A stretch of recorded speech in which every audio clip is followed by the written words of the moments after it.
When I was younger, there was always this phrase that stuck out to me, and it said, if it's not broke, don't fix it. Well, now I guess you could change the wording a little bit and say, if it's broke, you got to fix it. And if you're just coming in, understand, I'm sure you know where I'm going with this, but this is exactly what the Cubs offense has been for the last 3 years. The offense has been in purgatory, no movement. It goes up and down. It's up and down. It's like a roller coaster at an amusement park, this offense. You have guys that come in and get RBIs, and then you have the huge homer games and then the no homer games. Well, when it gets to playoff time, an inconsistent offense doesn't work. And I'm pinning this loss, the Cubs are eliminated, on Theo Epstein. Theo, this is your team. You've had the keys for a while. And outside of 3 moves, I'm going to give you 3 moves that you've made that have been productive since you have won the World Series. 1, the trade for Nicholas Castellanos last year at the deadline. Didn't get anywhere, but it's still a nice effort. 2, the trade for Cole Hamels at the deadline a few years ago to bring him in. And the other one I want to talk about is, frankly, I don't even know if there is another one. So, Theo Epstein, you've had this roster for so long. Why isn't this team hitting the ball? Swig, welcome in. The Cubs lost, I think, because of a bad offense. What do you think? Yeah, no, the Cubs absolutely lost because of a bad offense, giving us some final week in 2018 vibes there. Yeah, they followed up 1 run in 22 innings in a game 163 in the wild card game against Colorado with 1 run in 18 innings here against the Marlins. And yeah, while they did get some pretty solid starting pitching for the most part, just a small crack was enough to end their season. Yeah, and I mentioned a few episodes ago, if David Bodie's not in the lineup, they're not going to win ball games. And he was in there for game 2. Which I thought was a smart move, and he wasn't for game 1. You had Victor Caratini DHing. He came up with runners on base and 2 outs, which is Bodie's go-to spot, and he left him there. He struck out. So maybe there was a chance to get runs. I'm not going to go back to one situation that maybe would have moved the Cubs on into the playoffs, but this roster has been horrible offensively. I mean, you have guys up there. Your leading RBI leader had 29, David Bodie. Part-time player, only played in 37 games, I believe. And he's a part-time player. You have Ian Happ, who had a few good streaks in the season with 28. And then it's just a lot of inconsistent stuff. So you don't have anybody on the roster that drives in runs. And we've been saying this for a while. Why do you expect anything different? This team has been crafted, and there's a lot of swing and miss and a lot of home run potential. Well, it's funny to quote Albert Einstein, and the definition of insanity is doing the same thing over and over and expecting different results. And that's what we're seeing here with the Cubs offense over the last couple of years. Those struggles are being magnified in the playoffs, of course, but not being able to get any offense going against a Marlins team that has, of course, dealt with a lot of adversity is definitely a troubling sign. But you look at the Cubs. Ian Happ was the one guy who showed up with some offense in that wild card series. 4 for 8, he had the home run, the only run the Cubs had in the series. The rest of the team went 5 for 54. That's just not going to cut it. A total of 3 extra base hits. It's just obviously not the formula. Now, the starting pitching the Cubs got for the most part was solid in the 2 games. Hendricks was left in a batter or 2 too long, I'd say, in game 1, but still absolutely pitched well enough to win on a normal day. And Darvish was even better in game 2, but eventually gave up the solo homer to Garrett Cooper. And when 1 run is legitimately enough to end the game, it's very clear that the offense is broken and that fixes need to be made. The talent is absolutely in that Cubs lineup. We've seen them be productive before, so I understand trying to be patient and trying to see if they can get back to themselves. But at some point, you have to make some changes to try to light a fire, and we just didn't see that happen. Contracts are expiring, and I've been writing about it a lot, but you go through the list. Anthony Rizzo, free agent after next year. Bryant's a free agent after next year. Kyle Schwarber's a free agent after next year. Javi Baez is a free agent after next year. Now, Wilson Contreras you have through 22. So there's going to be a shakeup coming, and I think it has to take place this offseason. Another contract through 21, Theo Epstein. His contract's up, and he basically said, I'm going to ride this out and probably go elsewhere. And I wouldn't be shocked to see him actually not step down, but mutually agree to part ways a year early so he can go fetch an attractive job like the Mets or the Phillies who just fired their guy. So Theo Epstein really likes to go after things and go after challenges. And if he wants a challenge, he'd stay put for this last year and try to build something back up. I think Chris Bryant has to be gone, but who's going to pay this guy over $18 million in arbitration? I mean, is he even worth it right now? He's going to get his big deal eventually, but for 1 year of control, he's not that attractive on the market. I think you have to trade Wilson Contreras because you have 2 years of control on him. You have Miguel Amaya as your top prospect. He's a catcher. And you also have Victor Caratini, who's very capable. So maybe you sign a backup catcher behind Caratini to groom until Amaya's ready to step in behind him. But this is a topic for an end-of-season debate, or not necessarily debate, but talk, because we still have to recap the Mets season. We'll do that when every single team's done. But there's a lot to go through here. Like you mentioned in Game 1 and Game 2 of the series, the bullpen's inconsistent as well. So maybe that's why Hendricks was left in a batter too long. I would have liked to have seen him pulled. I was actually calling for it. He had 93 pitches, a few stressful innings, and he's left in, but that's not on him. So there's going to be changes made. So don't worry. It's not going to be the same lineup, but that's where I stand right now. Well, I mean, those are absolutely some valid points for the most part here. Now, one thing I do want to say is calling the Mets opening an attractive job is like saying Ryan Lochte's a reliable witness. It's just not a true statement because there's so much instability in that organization. I do think the Angels would be something that Theo Epstein would look at with intrigue, at least. I know that they have failed Mike Trout over the last 10 years overall, but I feel like he would at least be interested if that job were offered to him. You know, the link there with Joe Madden, who used to be with the Cubs, of course. So I just think that's something to watch out for. When you look at the Cubs, now you mentioned possibly trading Contreras because the Cubs catching depth is for the most part a position of strength. And that is how good teams or rebuilding teams get better. They trade from positions of strength to address areas of weakness. So if they can get something at a position that they need more help at, from, you know, maybe they address the bullpen, maybe they address second base, you know, who knows, whatever they want to do. If they can trade from a position that they are better situated at, that is a good way to improve the team in a shorter fashion. Overall, though, the Cubs only made the playoffs on the strength of their starting pitching, which was very good throughout the season for the most part. Darvish really picked it up after a disappointing start with the Cubs, you know, his first couple years with the team. Hendricks was solid throughout the season and into the playoffs. And of course, Alec Mills had the no-hitter. So the starting pitchers are at least better than what most other teams have in place here. But when the offense cannot be relied on for more than a couple of runs a game, the pitching will only get you so far. It kind of reminds me of what Oakland had in 2014. They had that fantastic starting rotation, and then when they needed offense, they traded Yoenis Cespedes to Boston for John Lester. So instead of addressing an area of weakness, they added to an area of strength. And if they didn't give up the one impact bat in their lineup to do that, that might have made a difference, but it made their offense useless in the playoffs and they had a quick exit. So the Cubs situation is kind of reminding me of that. Yeah, I could definitely see Contreras on his way out of town, and it pains me to say because he is my absolute favorite player on the team. He's the only one that played with fire this year. You looked at Javi Baez. He's always one that's energetic, doing his little picks and smiling and all that stuff, but he just seemed frustrated, and I think that's a guy. Javier Baez is more of a performer than he is a baseball player, and without fans there, he doesn't thrive off that energy to give out the best performance and people yelling, Javi, Javi, Javi, and playing ball, because that's what he was built on. So I still think Baez is the one you give the massive contract to because he brings in revenue to the team and he's fun to watch. He's energetic, and I think that's why you need to move on from someone like Chris Bryant, who the fans are not liking. And one more thing, you talked about the starting pitching. They have John Lester, Jose Quintana also coming off the books. So there's two openings in that rotation. You would assume the three would go to Darvish, Hendricks, and Mills. And then outside of that, it's fair game. I would assume Adbert Alzolay maybe slides in there. And I'm calling it right here. You heard it here. I'm calling a Jake Arrieta reunion.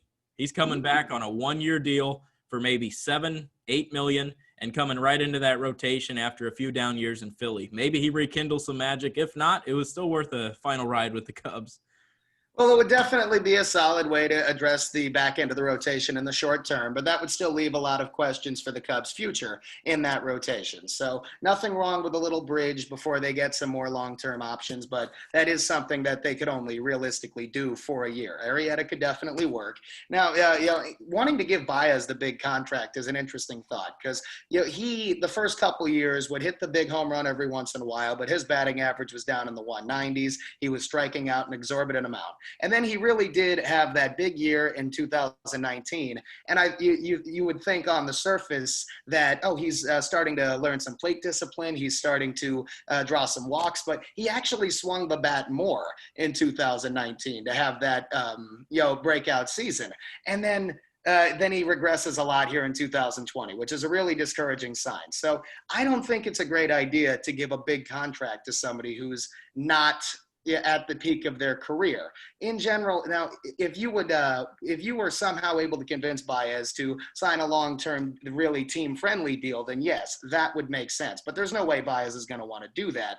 If he rebounds at all in 2021, that will make his price skyrocket. And if he doesn't, he's going to want to sign a one-year prove-it deal so he has another shot at big money on the open market. So realistically, I don't see any of these options being great for the Cubs to give a long contract to unless they really prove that they can do it consistently. And at this point in their careers, I think that's unlikely to happen, which would lead a big contract to be a mistake.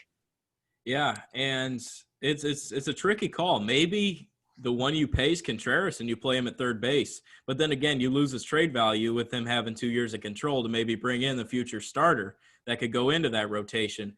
And one more thing before we get to the White Sox being eliminated. Jason Hayward posted on Instagram a video of him in center field just going around a panoramic view of Wrigley Field, and you hear him go, and I felt that because look at the guy. He had 2 hits in the game, the double down the line that tried to get momentum in the 9th. He had another hit. He took 101 to the right thigh. If that was Chris Bryant, he would have been on his way to the hospital the minute it hit him.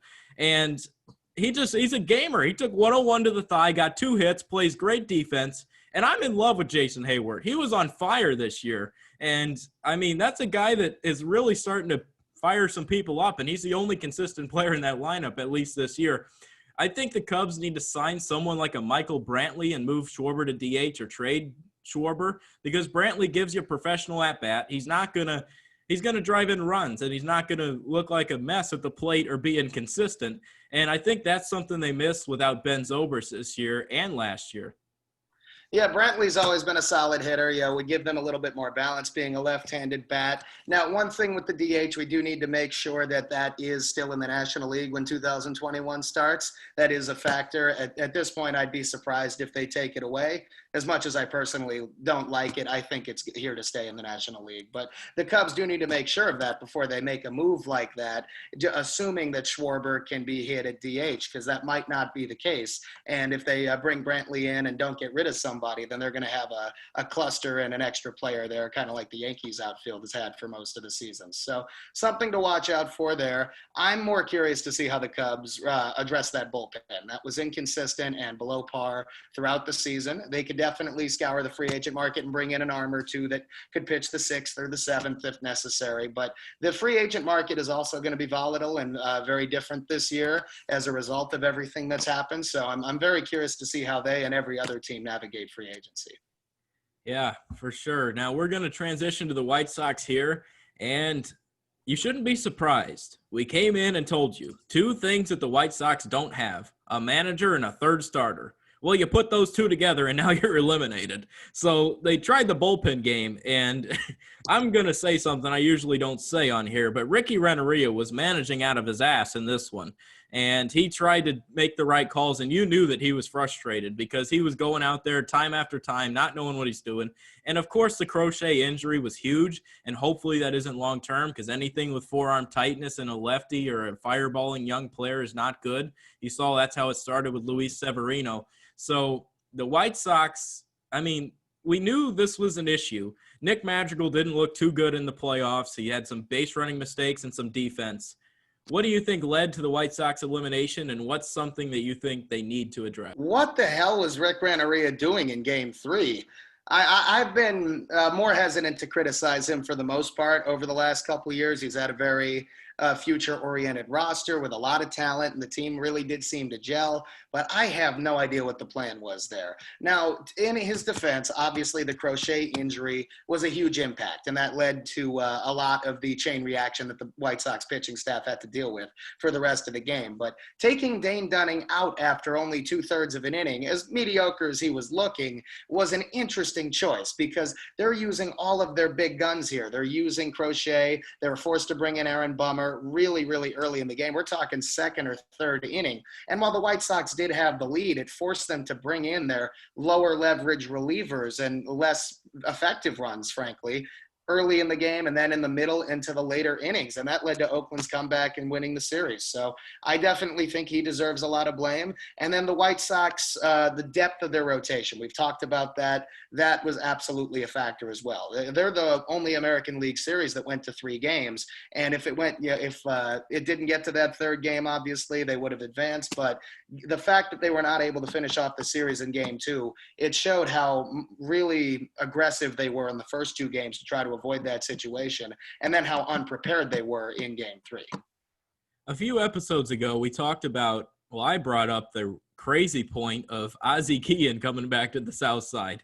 And you also mentioned in the trade deadline episode we talked about, you said you see teams trade too much of the future to get small windows to win. And it usually ends up derailing the farm system that doesn't give you consistent success.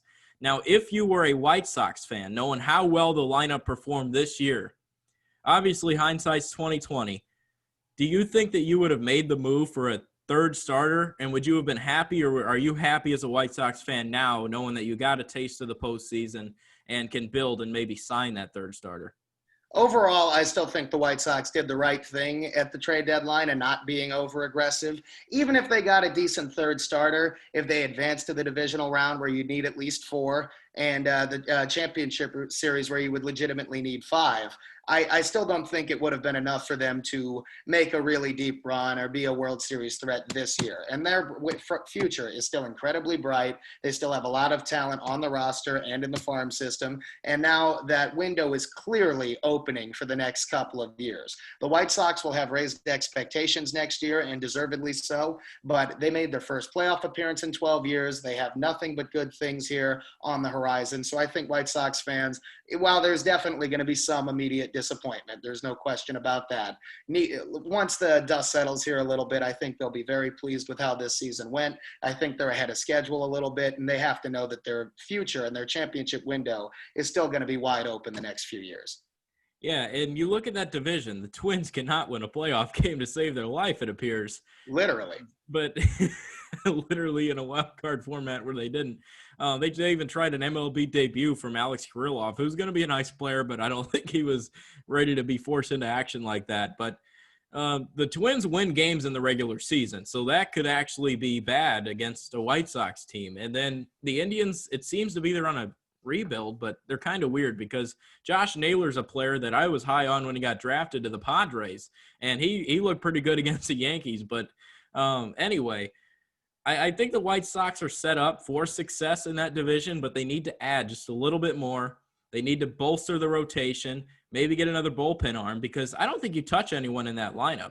Maybe a little bit of an upgrade at second base if you don't think Madrigal's ready, but he's hitting the ball, so, I mean, you got to play him. And then maybe right field, because Mazzara didn't really do too much. And then the DH situation, maybe you move Eloy to DH, but I think he's too young to make that adjustment right now. Well, the White Sox, in terms of the DH thing, they would be able to bring up Andrew Vaughn, one of their main prospects left. He could absolutely be the DH in 2021.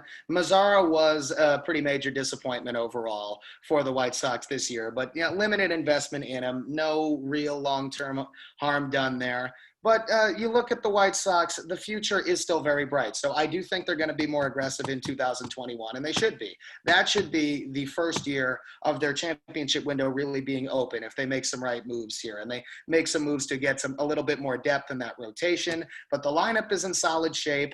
The concern I would have is actually in the back end of that bullpen, because Alex Colomé is a free agent after this season. So, that will be a factor, absolutely. The only real bat that they'll probably be losing is James McCann, the backup catcher. And I think the Cubs might want to keep an eye on him if they end up trading Contreras. But a lot of that core is still going to be coming back for the team. They're going to get even younger here because Encarnacion will probably be on his way out on that one-year deal. Vaughn can step in there and take over his role. And the injuries, though, were absolutely a factor as well. You mentioned Eloy Jimenez. He got hurt in the series. He only had a couple of at-bats. The Crochet injury was obviously unexpected there in Game 3, which kind of forced the White Sox hand. But overall, there's still too much encouraging, progress being made to be too disappointed in how that series went overall. So little margin for error in a 3-game series anyway. I think they'll come back really strong. Yeah, and I don't know if the White Sox would want to pay James McCann that much money to be a personal catcher for Giolito, because Giolito's success is strictly with James McCann. And you've seen teams overpay for a personal catcher sometimes, but usually they're not that good because James McCann's an all-star catcher. So I wouldn't think they would do something like that, but it's an interesting note because they are glued between him and Giolito. And the funniest thing that I saw over the weekend was Carlos Rodon's wife said Carlos is a starting pitcher. He cannot be brought in that situation. I was rolling. Oh, brutally honest right there. It's kind of like what Kate Upton said when Justin Verlander wasn't on that Cy Young Award ballot I thought I was the only one allowed to screw him like that. Paraphrasing a little bit. Gotta love when the family gets involved. But yeah, I do agree that Carlos Rodon, while I'm not a huge fan of him in general, is not a great option out of that bullpen. But because they used Dylan Cease, who had an inconsistent season overall in Game 2, they really didn't have a choice, because after Dunning was out and after Crochet got hurt, Rodon's the only one left who can give them any length. And that didn't really work out, but it really did force their hand, and Oakland was able to take advantage. Yeah, and I don't know why this just occurred to me, because I probably should have said it in the Cubs section, but the 3 landing spots for John Lester, I think, is either back with the Cubs on a 1-year deal with David Ross, or I got 2 other options. Back to Boston for a revenge tour. Not revenge, but just like a reunion. I mean, they're not going to win. If he wants to win, though, it's either stick with Ross in Chicago and be decent, go to Boston and lose, or go home to Atlanta with the Braves, put him in that rotation, give him some veteran help with a great team like that. I think he would be awesome there. He already lives in Atlanta. I think that's a good fit for him. But we're going to talk about the Yankees now because we're getting into the episode. And the Yankees just played Game 1. They're playing the Rays. And G-Man Joy has Garrett Cole's number, so that's something to look forward to. What did you like out of the Yankees tonight, and what do you think they can do in this series? Well, I like the Yankees offense tonight, especially at the end, but we saw the home run ball return in the 2-game series against Cleveland, and I know we'll recap that here in a minute, but we're recording this about half an hour after Game 1. The Yankees beat the Rays 9-3, and there were 3 more home runs hit in this game. We saw one from Judge, saw one from Higashioka, and then a big game breaker from Stanton, a grand slam in the 9th inning. The Yankee offense has started to wake back up here in the playoffs. We'll see if this formula is sustainable, but the team seems to be gelling again at the right time. Hopefully that will extend into the rest of this series and further on. Yeah, and surprise candidate to hit a home run tonight, I would say Kyle Higashioka, because that was a major surprise. He's only in there for the Garrett Cole start, and he actually played defense too, so maybe Sanchez should be warming up the bench a little bit longer. I don't know. Sanchez played well in Game 2 in the Cleveland series. Higashioka definitely did his job tonight, and I was actually mistaken because Clint Frazier hit a home run in tonight's game as well. So there were 4 home runs, which is a very encouraging trend. We saw multiple homers in each of the Cleveland games as well. The depth of the offense has absolutely been on full display there. The Yankees have had Gardner and Clint Frazier be productive in the 3 playoff games. Both Higashioka and Sanchez have had their moments. And then even in the last couple games, with Voit being taken out as a defensive replacement to manage that ailing foot, Tyler Wade came in and had a big walk right before Stanton hit that grand slam. So we're getting some solid at-bats all throughout the lineup. And then the renaissance of Giancarlo Stanton here, who's had a couple of huge hits, including 3 home runs, has been the most encouraging trend of all. Because if he starts to be anything resembling what he was with Miami, then he will be dangerous the rest of the playoffs. Yeah, and I thought Brian Anderson, the play-by-play guy of this series so far, did a phenomenal job. And he brought up right before the home run that this is a place Giancarlo Stanton won the home run derby in San Diego. And I think that's a great point to add in there, because maybe Giancarlo Stanton's a guy that sort of needs to get over his own head before he gets into the box. He's been hit in the face a couple times. If he has that mental success before he steps in the box, he realizes, hey, I just smashed 150 taters here a few years ago in the home run derby. I can sit in there and take him deep no matter the scenario because I know where to hit him. And I like that. I said going into the playoffs for the Yankees that they have their trade deadline acquisitions were going to be getting their players back. And they got their players back, and so far the offense is looking very good. And I think right now they're set up to a good position to beat the Rays. Well, I'm glad that I'm sitting down to record this podcast episode, because if I was standing up after that Stanton Grand Slam, we might be getting an age restriction on this video. But overall, I'm still very curious to see how the Yankees are going to handle the rest of this series. I think they made a very interesting choice. Davy Garcia, the rookie, will be starting Game 2 tomorrow night. That game will obviously be over, and so will Game 3 by the time this comes out. But that's going to have a huge impact on the rest of this series. Tanaka was not great in Game 2 in the Cleveland series, although there were a lot of bizarre circumstances that were at least part of that. But Davy Garcia, as talented as he is, as much as I like him, has only made 6 career starts. I don't think that the environment or the stage is going to be too big for him, but he still has a lot of growth and progress that he needs to make on the mound, and the Rays are absolutely capable of jumping him. And with Tyler Glasnow and Charlie Morton coming up the next couple of days, it's a huge risk for the Yankees. Yeah, and I don't have this prepared right now, but do you know off the top of your head if Davy Garcia has started against the Rays this year? Oh, I cannot remember. I don't think so, but I don't know for sure. I'd have to look that up. Okay, but anyway, I think it's going to be a great series. You didn't think the Yankees would get past Cleveland, and that was great. What was your emotions in that Cleveland game? Because it started to remind me of the Minnesota Twins game that they played in that crazy scenario. What was going through your head in that crazy game between the Yankees and Indians in Game 2? A lot of things were going through my head. I went through pretty much every emotion in the book with Game 2 there. I mean, first of all, why did they start the game when they did in the huge downpour? I know that's got forgotten about, but what the hell was that? It gets delayed 15 minutes later in the most predictable scene of all time. So that game was supposed to start at 7 with 2 delays, finally ends at 1:15 in the morning, and it was back and forth the whole game. The Yankees had a great rally there in the 9th inning, but Gio Urshela was without question the MVP of Game 2. A huge grand slam that gave us the lead in the 4th inning, and then when Cleveland took a 9-8 lead in the 8th, he makes this ridiculous play to turn 2 on Carlos Santana, literally from his ass, that saved us at least 1, if not 2 runs in the inning, and kept us within striking distance in the 9th. Sanchez, I was worried in that game with the bases loaded, still down by a run and 1 out, that he was going to ground into a double play. Thankfully, he had a very solid at bat and hit a sac fly to tie it before LeMahieu gave us the lead and Chapman shut the door in the 9th. So the emotions were there. It was a real team victory overall. But the Yankee bullpen depth, they have the 3 main guys in Chad Green, Zach Britton, and Aroldis Chapman, and they clearly do not have much beyond those 3. Loizaga came in, did not pitch very well, and Adam Ottavino, who would have been an option, has just had a terrible season overall, and Boone has clearly lost any confidence in him. And it's games like Game 2 that really show how big that Tommy Kahnle injury is.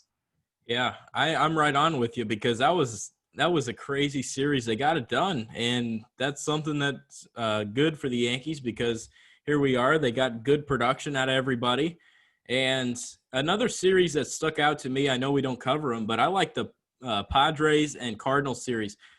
It just pains me to say, because I'm a diehard Cubs fan, but man, it is an art form how well the St. Louis Cardinals play baseball. You saw them in Game 2, manufacture runs, get a guy on, 2 sac flies, get him in. Simple as that. Something that the Cubs could never do. They could literally never do it. And the Cardinals are just so fundamentally sound. They're a great baseball team, and they're a great organization. And it pains me to say that so much, but they're just amazing. Well, it shouldn't pain you to say that they're losers at the end of the day, because the Padres did come back to win that series. And as much as I love manufacturing runs and making sure to maximize your opportunities in the playoffs, Brian Anderson said it on tonight's game, it's going to be the team that hits the most home runs or is able to at least come up with timely home runs. The Padres started to do that, had a big comeback in game 2 of that series. It carried over eventually into game 3. And a big part of the reason for the Yankees' success in their 3 playoff games so far has been the long ball. In game 1, they jumped Shane Bieber unexpectedly for 7 runs. We had a 2-0 lead 4 pitches into that game because LeMahieu singled and Judge immediately hit a home run. And Torres hit one later in the game. Stanton hit one in the 9th that started his momentum here and positive trajectory for the rest of this playoff so far. So if it's going to be the team that can hit the most timely home run balls that might end up going all the way. Yeah, I'm right there with you. One more thing before we get to football. The Central Division, both AL and NL, had 7 teams in, 7 teams out after the first round. And if I'm in the NL, I'm giving the Cy Young Award to Jacob deGrom. And obviously you have to still give the AL Cy Young to not Justin, Shane Bieber. Our second favorite Bieber on the program. Yeah. He was a Triple Crown winner, so you got to give that to him. But in the NL Central, nobody could hit. You saw every single offense outside of the Cardinals in game 2 really show up. So, yeah, you can't give it to Yu Darvish. He's going against the Reds, strikes them out a lot. You're going against the Royals. You're going against the Tigers. You're going against the Brewers. You're going against all these teams that cannot hit the baseball. So, obviously, the ERA is going to look somewhat dependable. And then you look at Trevor Bauer, who had a lot of strikeouts, but, he's in the same boat in that division pitching against those teams. And plus, he was an AL Central player before, so he knows all the lineups in the AL Central. So I think that benefited him as well. So I'm giving it to Jacob deGrom, and that's where I stand on the NL Central and AL Central. Well, it's a good thing that the Cubs and Reds didn't play each other, because it would be the 241st inning of game 1 still right now, because neither one of them could score a run.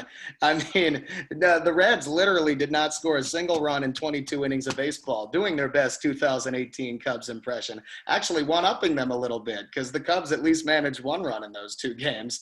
I still think Darvish deserves a lot of credit for his renaissance. Hopefully that will give him some confidence going into the next season. It absolutely should, and we'll see how the schedule works out next year as well. Nothing's guaranteed there. I do agree that deGrom should get Cy Young for the Mets. He was fantastic again, and again did not get any run support. So I'd love to see him get off that team and get somewhere where he'll get some run support that'll help him get a few more wins. But he is, without question, one of the elite pitchers in baseball. Absolutely. So the New York Giants lost another one. Me and Slig off the air last week decided to make a friendly wager. I'm saying that the New York Giants will win more games than the Minnesota Vikings this year. It's not looking good after 1 week of this bet because the Vikings showed up against Bill O'Brien fired Texans.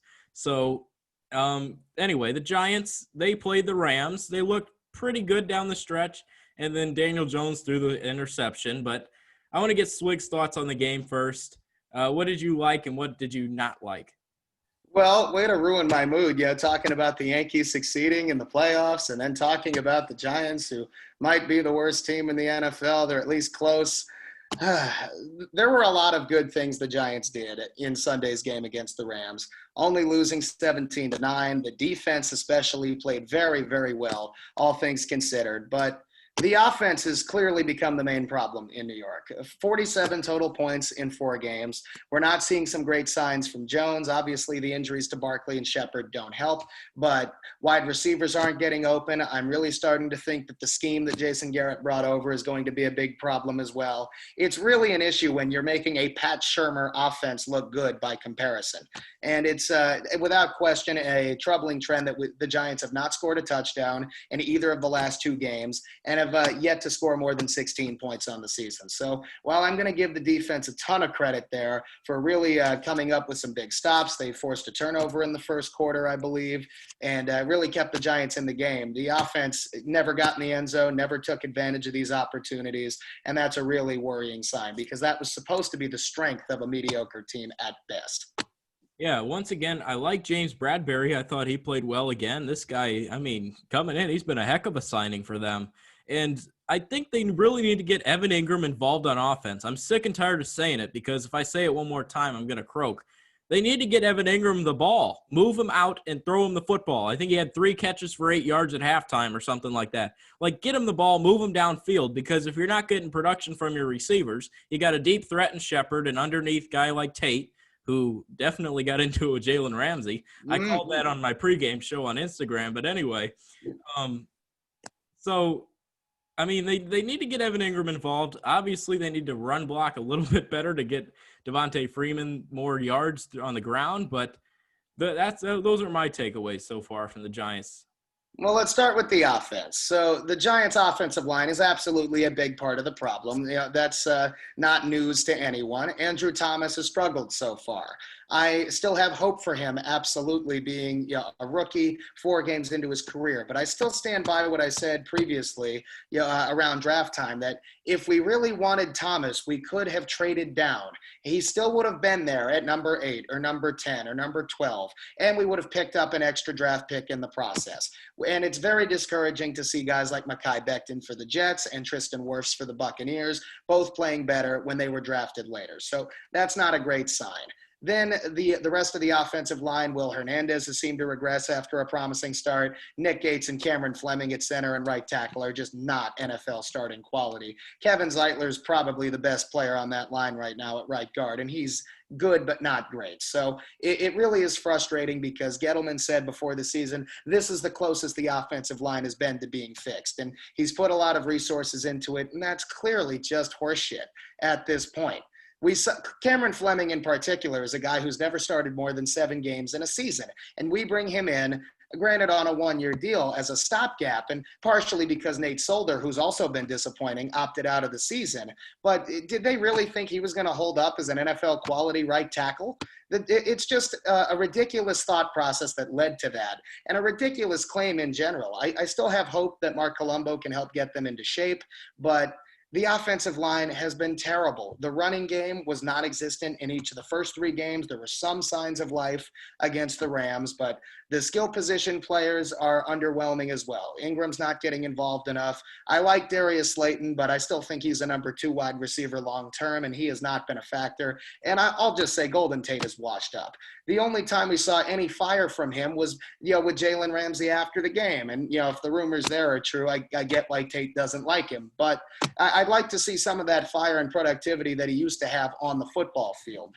And then, Jones has not maximized much either. It's not an encouraging sign. There's nothing really going the Giants' way here. Offensively, the scheme, the personnel, it's all an issue. The only real positive thing I've seen is getting Jones involved in the running game. He's been the Giants' most effective rusher, but if he's the only one who can get more than 3 yards a carry, we're screwed. Yeah, and going back to the draft, Dave Gettleman's a guy that for a few drafts now has done this thing where he takes someone when someone else better was there, where he could have traded down and taken the thing. You saw it with Daniel Jones. They passed on Josh Allen. They probably could have gotten Jones later unless I mean, if you want your guy, commit to your guy. So we're talking about drafting for positional need instead of talent on the board, and you're a big believer and you have to take best available, and I am too. So, I mean, if he thought, obviously the need was there, but if he thought Andrew Thomas was the guard or the tackle there, then he should have moved down, like you said. And I think Daniel Jones in the run game is huge. You saw him in his first comeback victory against the Buccaneers. He actually used his legs a lot in that one and scampered in. So I think getting him involved there at the right time is good. I hope he doesn't get too happy feet, as I like to say with Notre Dame's quarterback Ian Book. He tends to get happy feet sometime and just takes off. I hope that doesn't happen with him. He's more of a pocket passer, sits back and moves the ball. And you're right about Golden Tate. He gets his 5 catches. He's not getting over 50 yards. He doesn't have the yards after catch that he used to have in Detroit, in Seattle, and everywhere else he's played. So I really think that that's something they need to work on, is just fixing that wide receiver core to get around Daniel Jones, because, I mean, they're not giving the ball to Evan Ingram. They're not – maybe you start to use Deion Lewis a little bit more out of the backfield if your offensive line can't block. Deion Lewis has to come in on passing downs in pass protection because he's the only running back we have that can pass block at this point. Devontae Freeman is more of a weapon out of the backfield, I'd say, at this point, and he looked pretty solid overall in the Rams game. I liked what I saw from Wayne Gallman. I do think it was a good thing that the Giants did stick with the run in this game. The defense kept them close enough to allow them to do that. They were at least consistently getting 2 or 3 yards instead of losing 1 or 2 like we saw from Barkley in the Pittsburgh and Chicago games. So there were at least some good aspects there. The run blocking still leaves a lot to be desired, but the Giants did do a pretty good job of limiting Aaron Donald's impact, which I did not think I'd be saying. I'm not a Nick Gates fan, but I think he played decently well, and to see him get in that, in that little skirmish with Donald and hold his own there, that's what Joe Judge was talking about in terms of bringing the old school New York toughness to the team. So at least there seems to be some validity to his claim there. But the offense was supposed to be something that was the better unit for the Giants. They're absolutely going to need to invest in the wide receiver position. I still think we should have taken a wide receiver in the later rounds of this year's draft because it was a stacked wide receiver class. And we could have gotten somebody solid in the 4th, 5th, 6th round. Tyler Johnson was still on the board, for example. And when the Giants have Sterling Shepard back, which he should come back in a couple of weeks, I think he's a good but not great wide receiver. The Golden Tate move, to me, is still one of the dumbest of Dave Gettleman's tenure because we bring him in right after the Odell Beckham trade, which is its all tangent by itself there. But Golden Tate gets a 4-year contract with more than $20 million guaranteed when he's 31 years old and declining. And you're trying to fill a hole with a worse version of a hole that you created in the first place. So I don't like the logic that led to the move, and the productivity obviously hasn't been there either. And that's just one of several examples. Yeah, and if you want to improve the wide receiving room, a name that might be available here in the near future is Allen Robinson. And we're going to transition to the Bears real quick. And Allen Robinson, gold star, you're the only bright spot on that Bears team from Sunday. Now, the Bears, Matt Nagy, I lost respect for you, man. I do. You don't have the cojones to go out there and stick up for your players or actually not make excuses, because every single week, we'll go get him. Just keep grinding, brother, blah, blah, blah, all this stuff. He said Nick Foles, it's going to take some time. Well, if it needed to take some time, why did you put him in the football game against Atlanta? And not only that, commit to him to being the starter long term. I mean, the offensive line was pitiful, mostly Charles Leno. Charles Leno, great job. You robbed the bank. David Montgomery's dancing for his life in the backfield. Once again, good job, offensive line. Nick Foles did not play well, but it can't all be on him. Mooney, you called Mooney. That guy is making plays on that team. But I think the loss of Tariq Cohen is going to be huge. The Bears, one more thing. Khalil Mack, you got to catch that football, man. Hit you right in the pumpkin, man. What are you doing there? Swig, what are your takeaways from the Bears? Well, Mac did his best Nelson Aguilar impression on that attempt, but I agree that Matt Nagy deserves a ton of criticism for this game. I thought that there were some signs of progress from him in the Lions game where they came back. Now, they still did not deserve to win that game, but he was being less predictable for once, especially with how he was calling running plays. Instead of just doing inside zone every play, he was starting to go outside a little bit, make the most out of guys like Cohen and to a lesser extent Cordero Patterson. But the loss of Cohen was absolutely present in this game against the Colts. There were not many bright spots there offensively. Nick Foles did not play very well. Let's be frank here. Now, I'm not saying that Trubisky would have been any better because he wouldn't have. The Colts have a fantastic defense. No question about it. But Foles made some pretty bad decisions. He was pretty inaccurate, and he was just about as effective as Trubisky had been in the first couple of games. I said on the last episode that he's not the long-term answer. I know it's only one game with the Bears as a starter, but I still stand by that. And I think that even against a worse defense, you're still going to see things like this from Foles, who's inconsistent. Nagy went right back to being predictable in this game against the Colts with his play calling. He went right back to calling an inside zone run every single play. And I do not understand that thought process there at all. It was mind-numbing, and it really put the Bears behind the 8 ball. How many times does it need to be 3rd and 1 or short yardage, and you're bringing Cordero Patterson in there? Oh, Montgomery, get off the field. It's 3rd and 1. We need to bring in our elusive guy so he can run north-south. He's going to get stuffed.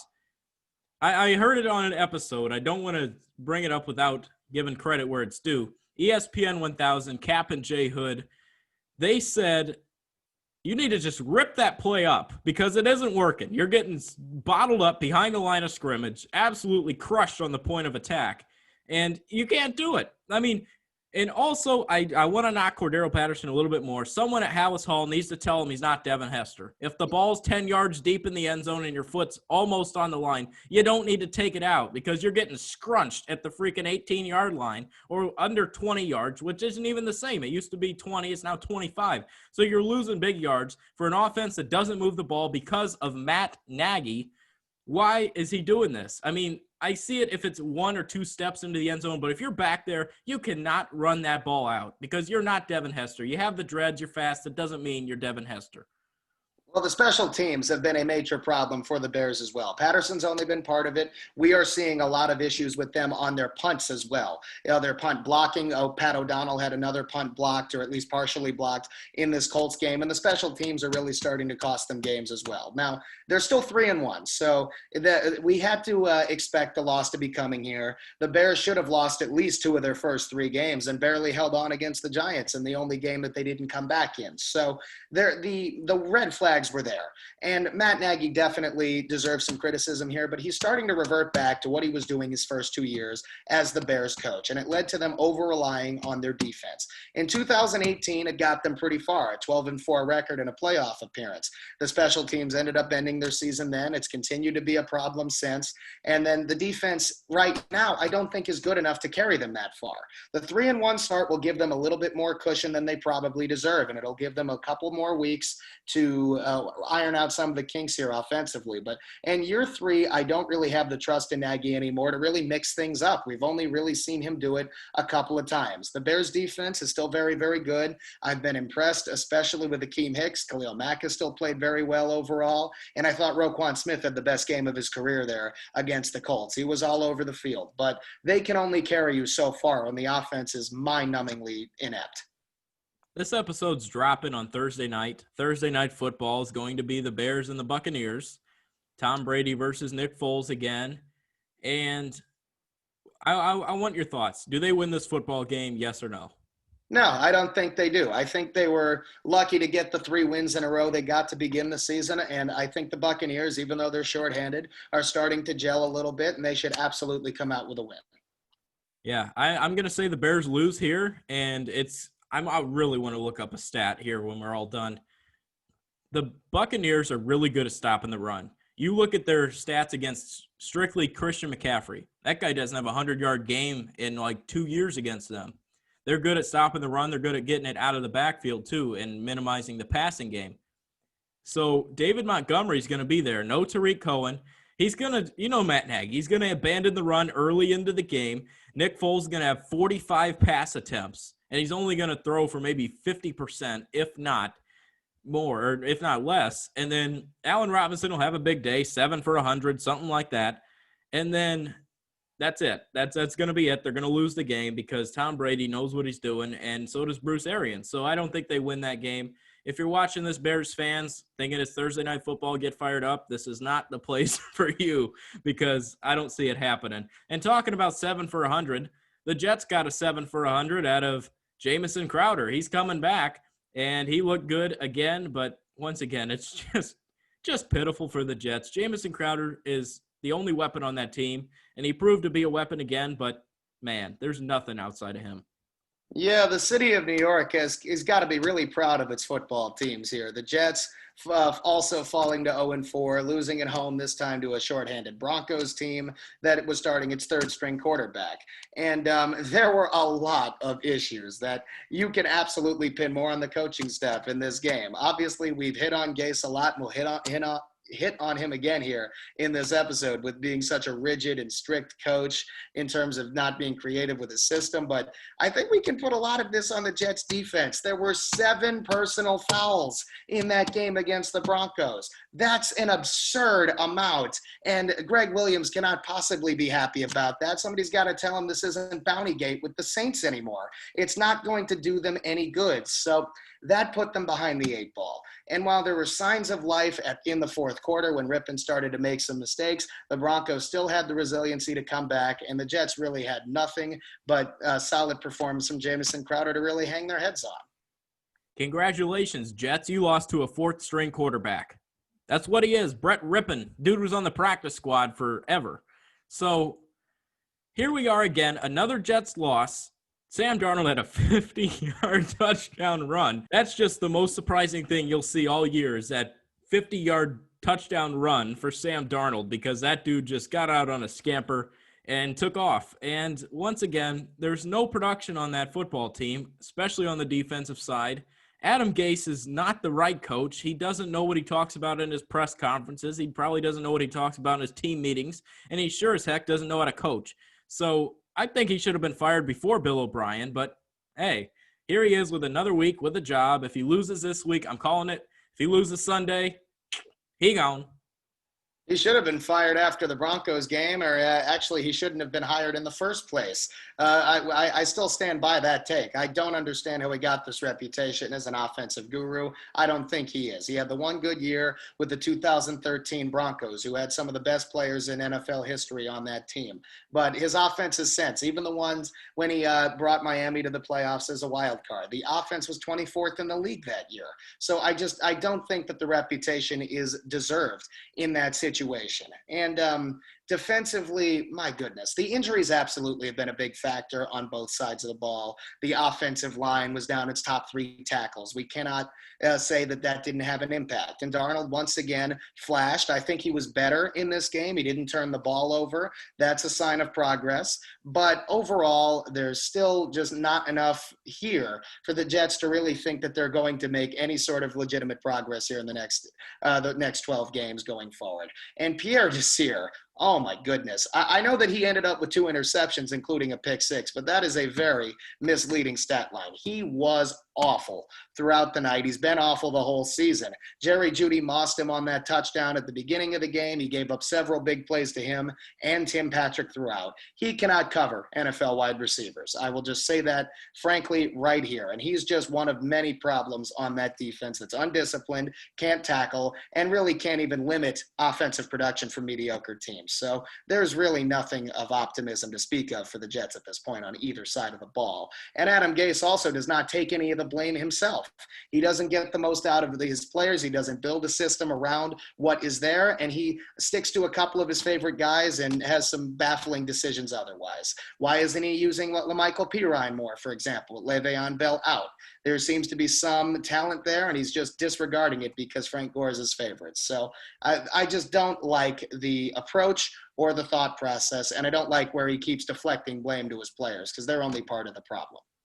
I wanted to bring up Pierre Desir, but good thing you did. He is the Percy Harvin of cornerbacks in the NFL. He's going to have a huge week where he gets a few pick 6 and still look bad. So if you play fantasy football, you know if you started Percy Harvin back in the day, or even Tavon Austin.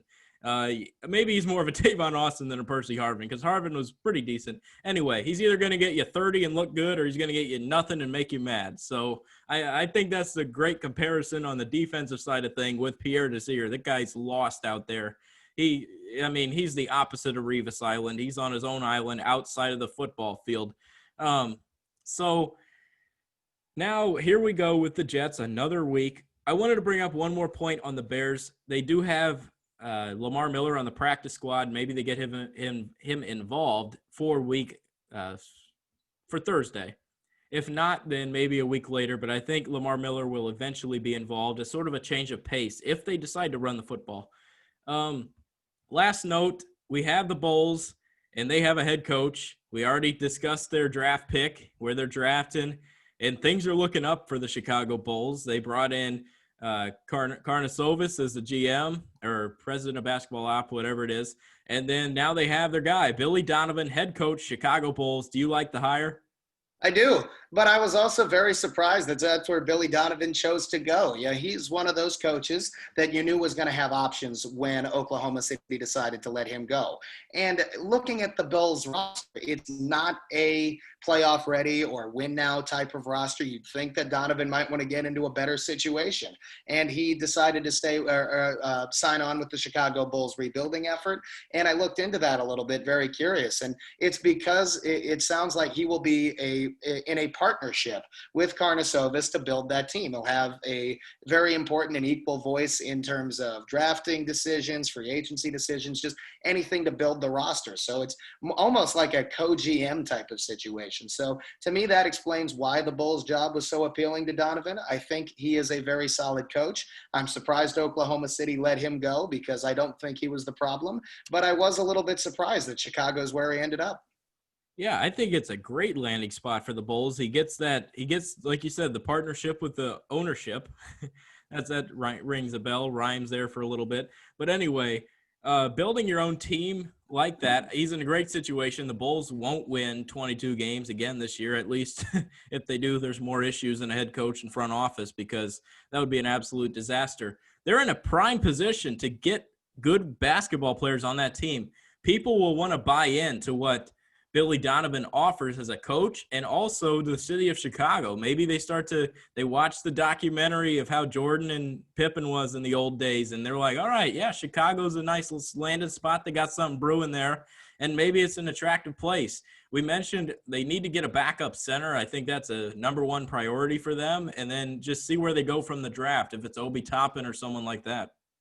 Absolutely. They have a ton of different options they can go at number 4 in that draft. I still think that's very top of the draft board with Minnesota and Golden State. I would be shocked if at least one of them doesn't trade out of their pick. I think somebody's going to be aggressive and move up. I don't necessarily think it should be the Bulls, but whoever does do that is going to really have a big impact on the draft board. So we could see what position the Bulls are really going to be addressing. At number 4, being able to move up in the lottery, Donovan and Karnisovas absolutely need to value the best player available. The Bulls have way too many holes on that roster. I still stand by that nobody should be untouchable on that team. I'm going to be curious to see if they unload Zach LaVine or Lauri Markkanen in one of these trades, because the Bulls still have a very flawed roster with a lot of youth on it. And we know that these new coach and GM are going to want to bring in their own guys. So the possibilities are pretty endless for the Bulls. I do think Donovan's a very good hire overall, but we're going to find out pretty quickly how good his eye for talent is in terms of building a team. I'd love to see Markkanen go. I'm not a big Markkanen guy. He's a Mike Dunleavy that's a streaky shooter. And I think that's someone that you need to get rid of because he's young, he's injury prone, he hasn't stayed consistent in his game. And if you move on from someone like that, maybe someone sees his talent and finds potential in that. So I think it'd be smart to move on from him. They do have to take best available in that spot because if there's no untouchables on this team, there should be no one untouchable in the draft because that means that literally your whole roster, you would trade everybody. So that means every single position is a position upgrade. So I think they do have to take best available when they're given that spot. And like you said, I'd be shocked if they trade up, especially this early with the Karnisovas marriage. And I think that that's something that maybe I don't think he makes a splash like that, but I think it's something that they'll probably just be conservative with. I want to bring up one more point with the Bulls. Do you think that there is any chance that they go out and spend and get a big fish to join that pond? Well, there aren't going to be too many big fish to choose from on the free agent market this year, so I think it would be wise for them to wait one more season. The Bulls are in a slightly better salary cap position than most other teams in the NBA. The salary cap not going to be increasing like it normally would allow them to take on 1 year of a bad contract, kind of an approach I'd like the Knicks to take.